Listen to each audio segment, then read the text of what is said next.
Selamat malam Tribuners, jumpa lagi bersama saya Mutiara dalam tayangan berita Lampung terkini di Tribun Lampung. Kami akan menyajikan informasi teraktual dan terpercaya untuk Anda terkait peristiwa yang terjadi di Provinsi Lampung.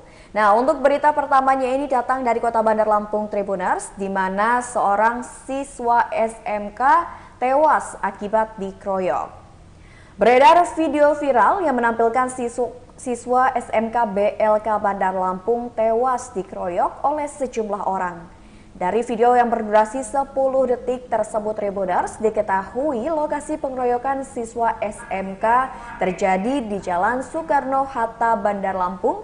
Ya, Tribuners bisa lihat ini di belakang Mutiara merupakan lokasi dari tewasnya siswa SMK BLK Bandar Lampung yang sudah diberi garis polisi.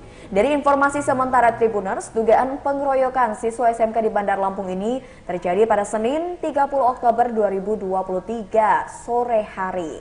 Adapun penyebabnya yakni tawuran antar pelajar yang melibatkan beberapa sekolah tingkat atas ataupun kejuruan yang ada di Bandar Lampung. Kepala SMK BLK Bandar Lampung Nuryanto membenarkan terkait siswanya yang meninggal dunia setelah dikeroyok oleh sekelompok orang.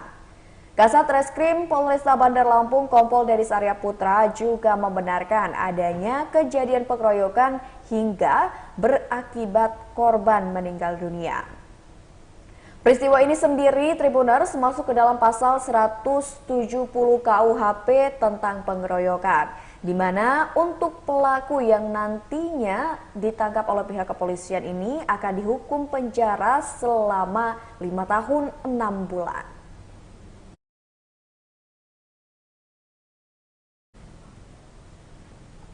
Ya, berita selanjutnya ini Tribuners, jelang pemilu 2024, Lampung Utara aman dari wilayah rawan konflik. Menjelang pemilihan umum 2024 yang akan terselenggara nih ya pada 14 Februari 2024 mendatang, Polres Lampung Utara menyebutkan jika Lampung Utara aman dari wilayah rawan konflik. Hal tersebut merujuk dari hasil cipta kondisi dari Indeks Kerawanan Pemilu selama setahun terakhir oleh Polres Lampung Utara, Polda Lampung. Hal ini pun disampaikan oleh Kapolres Lampung Utara AKBP Teddy Rahesna saat dikonfirmasi pada hari ini, Selasa 31 Oktober 2023. Ia menjelaskan jika pihaknya ini mengerahkan 2/3 dari jumlah personil. Ia juga mengatakan jika dalam pengamanan pemilihan umum 2024 mendatang, pihaknya akan berkoordinasi dengan berbagai instansi terkait lainnya. AKBP Teddy mengungkapkan pihaknya telah melakukan cipta kondisi tersebut sejak setahun terakhir. Pihaknya juga akan berkomunikasi dengan masyarakat dan juga para tokoh untuk menciptakan suasana kondusif pada pemilu 2024 mendatang. Kemudian saat ditanyai terkait wilayah yang rawan konflik pada saat pemilu 2024, pihaknya menyebutkan jika Lampung Utara masih tergolong aman akan hal tersebut. Kendati demikian, pihaknya pun akan tetap melakukan update secara berkala terhadap hal tersebut. Pihaknya juga menyebutkan jika telah melakukan koordinasi dengan Bawaslu Kabupaten Lampung Utara.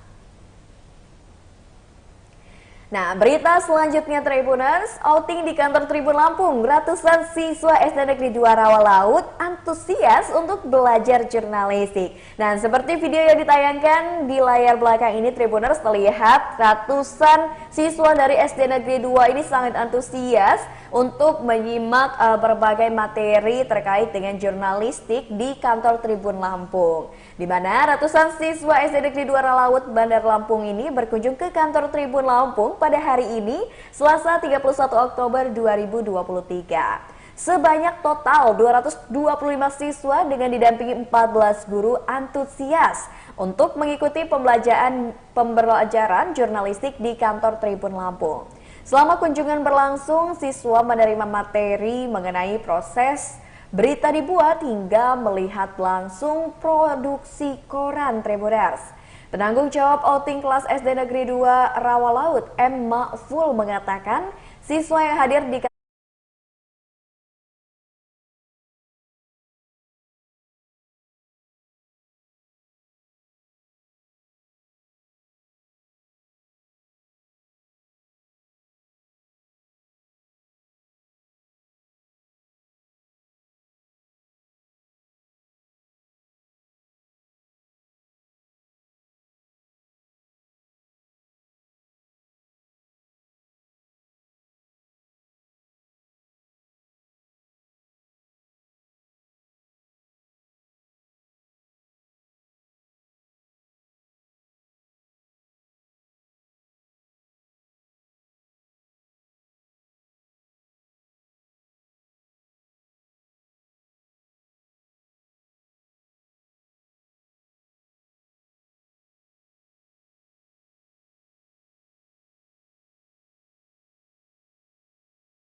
sistem pelayanan dari Polres Tanggamus, di mana ia mengaku sejauh ini Polres Tanggamus ini selalu mendapatkan masukan positif dari masyarakat. Masukan tersebut ini menjadi salah satu pedoman dari Polres Tanggamus untuk meningkatkan pelayanan. Dan pada saat acara atau kegiatan tersebut berlangsung, dalam sesi tanya jawab di Tribuners, seorang warga dari Pekon Lambau, Kecamatan Gisting, Kabupaten Tanggamus mengeluhkan pembuatan SKCK di Polres Tanggamus. Warga tersebut mengeluhkan terkait ketusnya petugas pelayanan SKCK di Polres Tanggamus. Agung mengungkap pihaknya akan memberikan pemahaman kepada para TKS yang ada di Polres Tanggamus. Agung Triyono selaku pemateri dalam kegiatan ini pun mengatakan semua unit pelayanan masyarakat harus melakukan reformasi birokrasi. Selain itu, reformasi birokrasi ini juga terindikasi dengan survei pelayanan atau survei kepuasan masyarakat. Ia juga berpendapat pelayan masyarakat juga harus memiliki integritas yang tinggi. Dan integritas yang dimaksud ini Tribuners yaitu apa yang dikatakan harus sesuai dengan yang dipraktikan. Atas hal itu, masyarakat dapat menerima pelayanan yang mudah, cepat, dan juga baik. Nah, berita selanjutnya ini masih berkaitan dengan politik ya Tribuners, karena bentar lagi ini kan kita pemilu 2024 ya. Kita akan memilih siapa yang akan duduk di kursi legislatif dan juga siapa yang akan memimpin Indonesia ke depannya. Kali ini datang dari Partai Buruh Lampung yang dukung presiden, di mana Partai Buruh ini akan mendukung presiden yang berani cabut Omnibus Law nih Tribuners. Jelang Pilpres 2024, Partai Buruh belum menentukan pilihan. Selain tidak mendapat hak untuk mendukung Pilpres 2024 lantaran partainya ini masih baru Tribuners, Partai Buruh juga mengatakan bahwasannya dia memiliki komitmen untuk menentukan pilihannya di pemilu 2024 mendatang. Menurut Ketua Partai Buruh Lampung yakni Sulaiman, ada beberapa alasan. Pihaknya belum menentukan pilihan dan berkomitmen terhadap salah satu capres ataupun cawapres di 2024 mendatang. Terkait dengan Pilpres, ia menilai hingga saat ini belum ada satu capres atau cawapres yang berpihak terhadap buruh dan menolak Omnibus Law UU Cipta Kerja. Menurutnya hingga saat ini kontroversi mengenai Omnibus Law UU Cipta Kerja masih terus terjadi. Sulaiman mencontohkan Omnibus Law UU Cipta Kerja masih menjadi kontroversi, namun upah dibuat perusahaan dengan seenaknya. Disinggung kembali terkait arah dukungan kader Partai Buruh di tingkat kabupaten atau kota bahkan hingga ranting di Pilpres mendatang. Menurutnya, sikap politik merupakan urusan partai. Nah, Tribuners, bagi Tribuners yang sungguh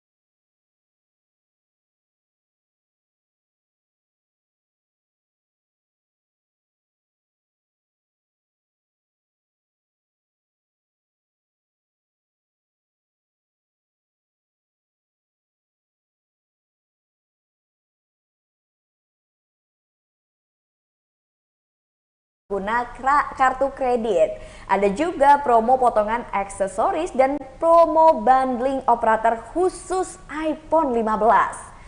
Ayu menginformasikan untuk harga iPhone, disimak nih Tribuners, harga iPhone 15 adalah senilai 16,5 juta rupiah sampai 23,5 juta rupiah. Dan iPhone 15 Plus ini seharga 18,5 juta rupiah sampai dengan 25,5 juta rupiah. Cukup mahal ya ternyata Tribuners. Nah, lalu untuk harga iPhone 15 Pro yakni 20 juta rupiah sampai dengan 31 juta rupiah. Dan iPhone 15 Pro Max ini harganya lebih tinggi lagi Tribuners, di mana harganya mulai dari 25 juta rupiah sampai 34 juta rupiah. Kemudian ada promo yang berlaku hingga pertengahan November atau tepatnya 18 November 2023 nanti nih Tribuners, yakni iPhone 13 internal 128 GB dari harga Rp15.199.000 menjadi Rp11.999.000. Selanjutnya ada iPhone 14 dengan internal 128 GB dari harga Rp15.999.000 menjadi Rp13.499.000. Lalu ada AirPods Gen 2 dari harga Rp2.499.000 jadi Rp1.749.000. Dan masih banyak promo lainnya. Jadi kalau misalkan Tribuners penasaran promonya apa saja dan berlangsung sampai kapan ya Tribuners, langsung datang aja Tribuners ke iBox Lampung City Mall yang ada di lantai lobi Lampung City Mall. Karena jam operasi iBox Lampung City Mall ini buka setiap hari mulai pukul 10 pagi sampai 10 malam. Oke, nah Tribuners tadi adalah 5 peristiwa dan juga 1 berita promo dari Tribun Lampung. Semoga Tribuners mendapatkan informasi terupdate lainnya dan jangan lupa untuk terus menyaksikan tayangan berita terupdate hanya di Tribun Lampung News Video. Saya Mutiara pamit undur diri, selamat malam dan sampai jumpa.